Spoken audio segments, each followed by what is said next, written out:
बिहार में चुनाव का मेला अब लग चुका है, लेकिन महागठबंधन के पंडाल से अफरा तफरी पूरी तरीके से मची हुई नजर आ रही है। कहने को तो सब एक साथ है, साथी है, लेकिन सीटों की बात जब होती है तब महागठबंधन में बवाल बच जाता है। आरजेडी और कांग्रेस बोल रही है कि सब कुछ सेट हो चुका है, लेकिन हालात ऐसे हो गए हैं कि पहले फेज की 6 सीटों पर महागठबंधन के 2-2 प्रत्याशी अब हो गए, यानी एक ही सीट पर महागठबंधन के ही 2 पार्टियों के प्रत्याशी यहां पर नजर आएंगे। कहीं आरजेडी और कांग्रेस आमने सामने नजर आ रही है, तो कहीं लेफ्ट और कांग्रेस एक दूसरे के सामने नजर आ रही है। लगता है कि बिहार की लड़ाई एनडीए से कम और महागठबंधन के भीतर ही ज्यादा होते जा रही है। कांग्रेस और आरजेडी के इस फ्रेंडली फाइट में अब एनडीए सवाल उठा रही है कि जो अपने घर की सीटें नहीं बांट पाए वो बिहार कैसे संभालें। वही एनडीए की तरफ से जीत के लिए रणनीति बनाई जा रही है। गृह मंत्री अमित शाह से चिराग पासवान की मुलाकात हुई। इसी बीच प्रधानमंत्री मोदी के चुनावी कार्यक्रम की तैयारी भी जोर शोर से हो रही है। लेकिन सवाल यह है कि क्या महागठबंधन में जो सिर्फ उटव्वल चल रहा है उसका खामियाजा चुनावी नतीजे में भुगतना पड़ सकता है? क्या एक ही सीट पर महागठबंधन के 2-2 उम्मीदवार उतरने की वजह से जनता में गलत संदेश जाएगा? क्या इसको लेकर महागठबंधन के बीच कोई ठोस रणनीति बनाई जा रही है? महागठबंधन के इस सेल्फ गोल का एनडीए को कितना फायदा होगा? ये कई सवाल है, क्योंकि अभी तक चुनाव प्रचार शुरू होना बाकी है और इसीलिए सीट बंटवारा किस तरीके से होता है उस पर बहस करना जरूरी हो गया है। और इसी पर आज की ये खास रिपोर्ट भी एक बार देख लें।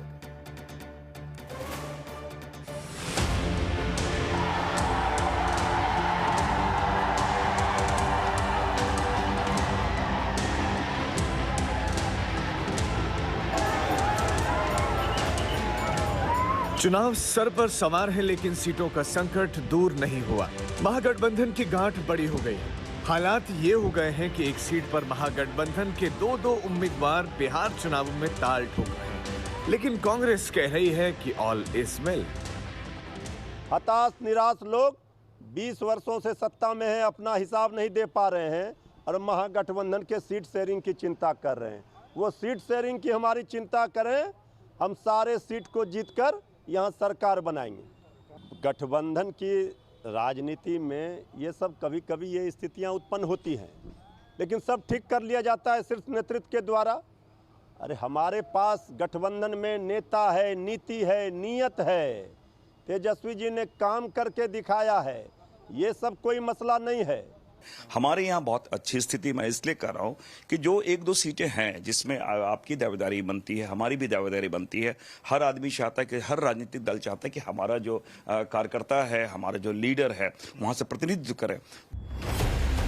दरअसल 6 ऐसी विधानसभा सीटें हैं जहां महागठबंधन के उम्मीदवार को एनडीए उम्मीदवार के साथ साथ अपनों से भी टक्कर मिल रही है। वैशाली विधानसभा सीट के लिए कांग्रेस के सिंबल पर संजीव कुमार ने नामांकन तैयार किया है, जबकि आरजेडी सिंबल पर अजय कुशवाहा ने अपना नामांकन किया है। वहीं वैशाली जिले के लालगंज विधानसभा सीट पर बाहुबली मुन्ना शुक्ला की बेटी शिवानी ने आरजेडी के टिकट पर पर्चा भरा है, तो दूसरी तरफ कांग्रेस की तरफ से आदित्य कुमार राजा ने अपना नामांकन किया है। बेगूसराय जिले के बछवाड़ा विधानसभा सीट से अवधेश कुमार राय ने नामांकन किया है, तो वहीं दूसरी तरफ कांग्रेस से शिव प्रकाश गरीबदास ने अपना पर्चा भरा है। समस्तीपुर के रोसड़ा विधानसभा पर सीपीआई के लक्ष्मण पासवान ने नामांकन किया है, तो दूसरी तरफ कांग्रेस की तरफ से वीके रवि ने नामांकन किया है। वैशाली जिले के राजापाकर विधानसभा से कांग्रेस से प्रतिमा दास ने पर्चा भरा है, तो सीपीआई एमएल से मोहित पासवान ने नामांकन किया है। वहीं बिहार शरीफ में कांग्रेस से उमेर खान और सीपीआई से सतीश यादव दोनों ने नामांकन किया है। महागठबंधन के घर की लड़ाई जब चुनावी मैदान तक पहुंच गई है, तो एनडीए चुपते हुए सवाल पूछ रही है। जब 243 सीट का जो सही तरीके से बंटवारा और समन्वय नहीं कर सकता है, वो 14 करोड़ का बिहार क्या चला सकता है? कि हम लोगों का अलायंस बिल्कुल परफेक्ट हो गया, हम लोगों का सीट बट गया, हम लोग के पार्टी के प्रत्याशियों का नॉमिनेशन हो गया, हमारे मुख्यमंत्री चुनाव प्रचार शुरू कर दिए और इधर स्वार्थ से भरा हुआ वो अलायंस है।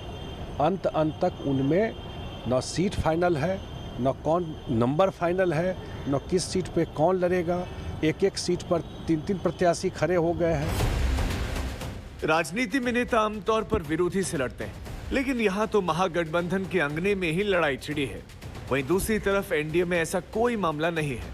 इसी रणनीति के तहत गृह मंत्री अमित शाह से चिराग पासवान ने मुलाकात की। इस मुलाकात में दोनों नेताओं ने एनडीए की चुनावी रणनीति पर बात की। इस दौरान चिराग पासवान महागठबंधन पर जमकर बरसे। आज जिस तरीके से एक एक सीट पे दो एक ही गठबंधन के दो घटक दलों के द्वारा नामांकन किया गया, कांग्रेस के सामने राजद, राजद के सामने कांग्रेस, इनके अलग दल के सामने लेफ्ट के सामने कांग्रेस, ये जिस तरीके से ये खिचड़ी पक रही है, ये अपने में दर्शाता है कि एक गठबंधन जो खुद इतना कंफ्यूज है वो बिहार के विकास की बात करेगा, जो अपने गठबंधन को नहीं संभाल पा रहे, जो गठबंधन में तालमेल तय नहीं कर पा रहे, वो हमारे प्रदेश को संवारने की बात करते हैं।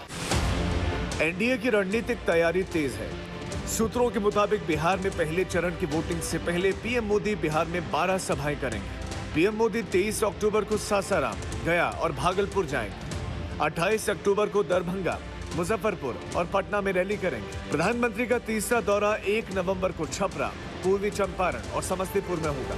3 नवंबर को पश्चिमी चंपारण, सहरसा और अरिया के फारबिसगंज में रैली करेंगे। यानी एनडीए की तरफ से सब कुछ साफ है, प्लान तैयार है। लेकिन महागठबंधन में कुछ सीटों पर फ्रेंडली फाइट ने कार्यकर्ताओं के लिए चुनावी रंग को किरकिरा कर दिया है। इस आपसी लड़ाई का किसे फायदा होगा, किसे नुकसान, 14 नवंबर को चुनावी नतीजों से साफ हो जाएगा। आज तक ब्यूरो।